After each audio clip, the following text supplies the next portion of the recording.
guys, pada kesempatan kali ini saya akan menjelaskan mengenai perkembangan keprofesionalan bimbingan dan konseling, di mana pada penjelasan ini terdapat sejarah munculnya profesi bimbingan konseling. Habis itu ada juga faktor-faktor yang memicu perkembangan profesi BK. Nah, ada juga hakikat profesi yang bermartabat. Yuk kita bahas bersama. Nah, yang pertama itu sejarah munculnya profesi bimbingan dan konseling. Mengapa sih ada profesi bimbingan dan konseling? Nah, munculnya profesi bimbingan dan konseling itu untuk membantu kebutuhan seseorang individu dalam memahami dirinya, menyesuaikan diri dengan lingkungannya, dan mencapai perkembangan yang lebih optimal. Nah, profesi bimbingan dan konseling itu bermula pada abad ke-20 di Amerika Serikat.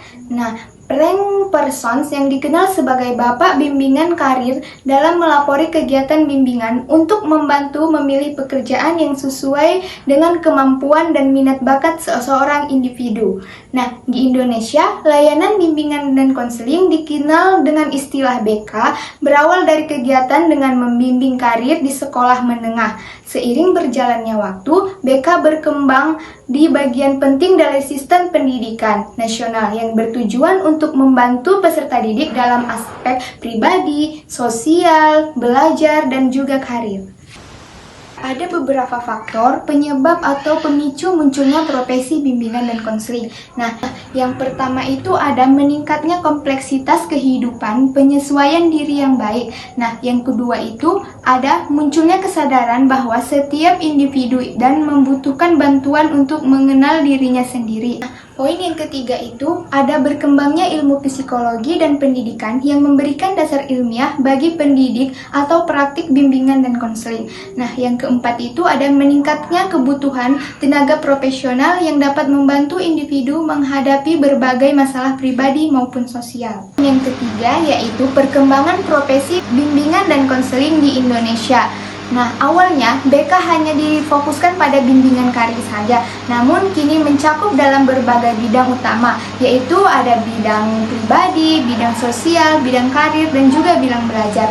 Nah, selain itu, pemerintah juga menetapkan berbagai regulasi yang memperkuat posisi seorang guru BK atau konselor sebagai tenaga profesional. Poin yang keempat itu ada kriteria suatu profesi. Nah, apa aja sih yang termasuk dalam kriteria suatu profesi itu?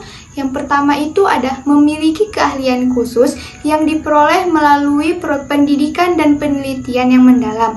Yang kedua itu ada memiliki kode etik. Yang ketiga itu ada memberikan layanan kepada masyarakat yang membutuhkan. Yang keempat ada memiliki organisasi yang dapat mengatur dan melakukan hal-hal dalam layanan. Yang kelima itu ada memiliki otonomi dan tanggung jawab yang kuat.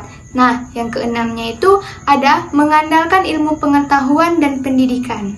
Nah, yang keempat itu ada sikap bertanggung jawab dan disiplin dalam tugas yang dilakukan. Yang kelima itu terbuka terhadap pengembangan diri dan peningkatan kompetensi individu. Yang keenam itu ada menjaga integritas dan citra profesi seorang guru BK. Nah, yang selanjutnya itu ada sikap profesional seorang guru BK atau seorang yang berprofesional. Yang pertama, sikap yang harus dimiliki dia itu yaitu menjadi seseorang yang empati dan kepekaan terhadap masalah konseling. Yang kedua itu ada menjunjung tinggi kerahasiaan ataupun detail tentang individu. Yang ketiga itu ada bersikap objektif, tidak menghakimi dan menghargai perbedaan. Selanjutnya itu ada trilogi profesi bimbingan dan konseling. Apa aja sih itu? Yang pertama itu ada landasan ilmiah, yang kedua itu ada landasan etika, dan yang terakhir yang ketiga ada landasan praktis. Nah guys, sudah pembahasan yang terakhir atau pembahasan yang ketujuh. Nah, di pembahasan ini yaitu hakikat profesi yang bermartabat. Apa aja sih hakikatnya seorang profesi yang bermartabat? Nah, yang pertama itu ada menjunjung tinggi nilai kemanusiaan dan moral. Yang kedua itu ada didasarkan pada pengabdian, bukan sekedar pekerjaan saja. Nah, yang ketiga itu ada dilaksanakan dengan tanggung jawab, kejujuran, dan integritas yang tinggi. Yang keempat itu ada menghargai harkat dan martabat seorang manusia ataupun seorang konseling. Nah, yang kelima itu ada berorientasikan pada kesejahteraan dan perkembangan individu serta kemasyarakatan. Penjelasan saya mengenai profesi bimbingan dan konseling. Semoga kita semuanya dapat memahami penjelasan kita mengenai profesi bimbingan dan konseling. Nah, kita juga bakal tahu betapa pentingnya peran bimbingan dan konseling dalam dunia pendidikan. Terima kasih guys sudah menonton video ini. Sampai jumpa di video selanjutnya.